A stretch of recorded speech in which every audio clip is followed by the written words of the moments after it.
Masih ada puluhan tenda yang terpacak di kawasan gedung bekas kantor Komando Distrik Militer atau Kodim Kalideres, Jakarta Barat. Satu tenda yang tak cukup besar ini hanya menampung 1 hingga 3 orang dewasa. Gelaran tikar juga tampak dibentangkan. Sejumlah kaum laki-laki duduk di atasnya sambil bermain, sesekali tertawa kecil. Tak hanya di halaman, gedung 2 lantai ini pun masih diisi oleh tenda para pengungsi Afghanistan. Hampir seluruh ruangan yang ada di gedung ini telah terisi oleh para pengungsi Afghanistan yang kini negaranya telah dikuasai penuh oleh Taliban. Kebanyakan dari mereka adalah para pengungsi dari Afghanistan yang berasal dari suku Hazara. Pemandangan yang cukup menyedihkan.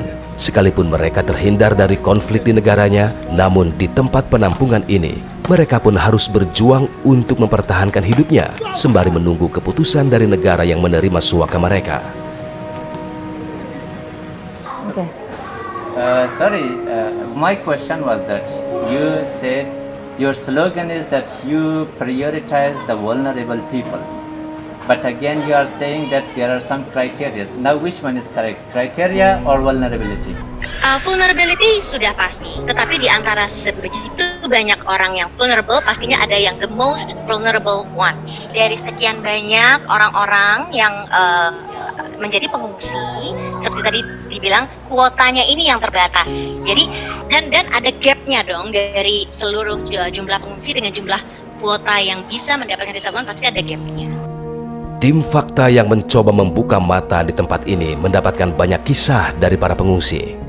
Nasir Rahmat merupakan salah satu dari sekian banyak pengungsi asal Afghanistan yang ada di kawasan bekas gedung Kodim ini.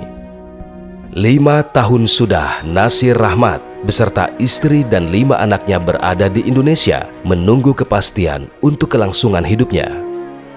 Harapan mempunyai masa depan yang cerah di negaranya setelah konflik negaranya tak kunjung usai. What's your name? Nasir Rahmat. Nasir Rahmat. How long have you been in here in Kalideres? In West Jakarta? Kalideres before 3 years. 3 years. Yeah, before 3 years in here. Who's your family in here? My wife and my children. How many children do you have? I have 5 children. 5 children. Yeah. Yes. I have a lot of family in Afghanistan, especially in Kabul. All of my related in Kabul city. They are a long time live in Kabul. Right now they are also live in Kabul city, or some of them is another province. Okay. How about your condition? About the conditions of your family in Kabul? Right now the condition is not good. Unfortunately, 10 days ago I contacted them and I asked from all of them, how is the condition of Afghanistan or your family? Kekhawatiran Nasir semakin memuncak kala Taliban kini sudah menguasai pemerintahan Afghanistan. Trauma 20 tahun lalu kala Taliban merebut Afghanistan kini kembali menghantui pikiran Nasir. Bagi Nasir, perlakuan Taliban pada tahun 2001 ketika menguasai Afghanistan tak ada bedanya dengan yang sekarang. Semua kerabat keluarga Nasir yang masih berada di kota Kabul merasa ketakutan. Informasi yang tim Fakta dapatkan, jika perempuan yang ada di kota Kabul pasca jatuhnya kembali Afghanistan ke tangan Taliban dilarang keluar rumah. They are said the condition is right now not good. We can't go outside of our home just for buy something if we have necessary, but we can't go outside of our home because they are scared about the situation of Taliban group.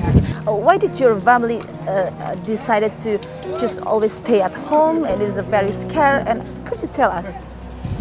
Because they know about the situation in Afghanistan right now. No can go to another place because they didn't have any work. The shop is closed, the mall is closed, everything is closed in Afghanistan. but they didn't want to go outside because the situation in Afghanistan, especially in Kabul, is right now is not good. They're thinking about the future. Unfortunately, the future is not brightness. We think like this.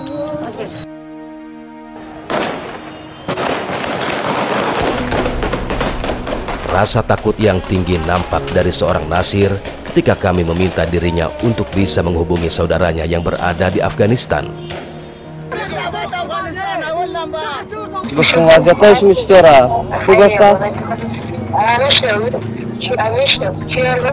Situation a little better, but we not try to go outside because we didn't believe the situation. Maybe 1 hour the situation is good. Maybe 1 hour after 1 hour is not good. We try to stay at home. She said the situation a little bit better, but every person in Kabul city not believe the Taliban group or the situation in Kabul. No one can try to go outside. No one. No one. Why? Because they are scared about the situation, or especially from Taliban, and every place to every people go to outside the country, all of the place is closed. They can't go to airport. Kekisruhan dan kepanikan warga Afghanistan memang cukup terlihat ketika semua warga berbondong-bondong membanjiri bandara Kabul untuk dapat keluar dari negaranya. Tidak sedikit korban jiwa dalam insiden ini. Warga tumpah ruah di landasan pacu. Semua berkeinginan untuk naik ke pesawat militer milik Amerika Serikat. Taliban yang kini sudah menduduki istana kepresidenan Afghanistan pun berjanji akan memberikan amnesti penuh, yang artinya tidak akan ada lagi pengekangan terhadap kaum perempuan. Tak tanggung-tanggung dalam amnestinya, Taliban mengajak kaum perempuan untuk berperan dalam pemerintahannya. Lantas, benarkah ini akan terjadi? Unfortunately, I don't know about that, but when we live in Kabul 25 years ago, the behavior of Taliban so dangerous. But we thinking, I didn't believe from to Taliban group. The behavior is not changed. Everything is like 25 years ago. Ya tentu dunia internasional khawatir akan terulang cara Taliban memerintah pada 20 tahun yang lalu. Jadi tentu pada saat ini orang pemerintahan negara lain internasional akan melihat perkembangannya apa. Jadi apa yang disampaikan itu tentu baik bahwa awal Taliban akan menjaga hubungan diplomasi dengan negara-negara lain. Namun akan dilihat nanti dalam prakteknya. Jadi semua orang wait and see, melihat berbulan ini apa yang terjadi. Ya mereka berubah pikiran-pikiran itu. Mereka juga menyadari kalau seperti itu maka mereka dimusuhi oleh dunia dan tidak memberikan kesempatan kepada perempuan dan anak-anak. Jadi dalam beberapa pertemuan dengan mereka, bukan hanya 2 kali saya bertemu di Indonesia, bertemu di Qatar, bertemu sebagiannya di Afghanistan juga. Perlakuan tegas Taliban kepada warga Afghanistan tampaknya pernah diperoleh salah satu pengungsi yang kami temui. Baginya, Taliban tidak bisa dipercaya dengan janji yang akan memberikan hak-hak atas warga Afghanistan. Kekerasan fisik, mungkin inilah yang pernah dirasakan Rajabi pada tahun 2018.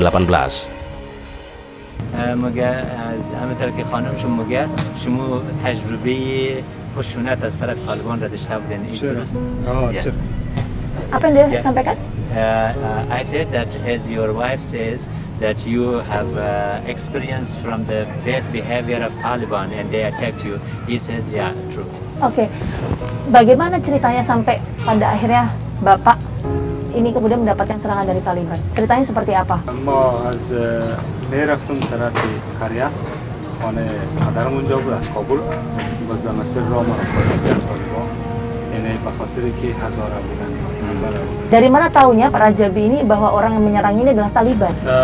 همون مسیر راهش بلند طالب بود، ما در مسیر که ما رفتیم بلند طالب بود یا مثلا داعش بود، طالب و داعش فهم. Keadaan yang begitu sangat tidak kondusif tentu sangat dirasakan oleh para pengungsi di Indonesia saat ini. Belasan tahun hidup sebagai pencari suaka hingga kini tak membuatnya juga berangkat dari negara Indonesia.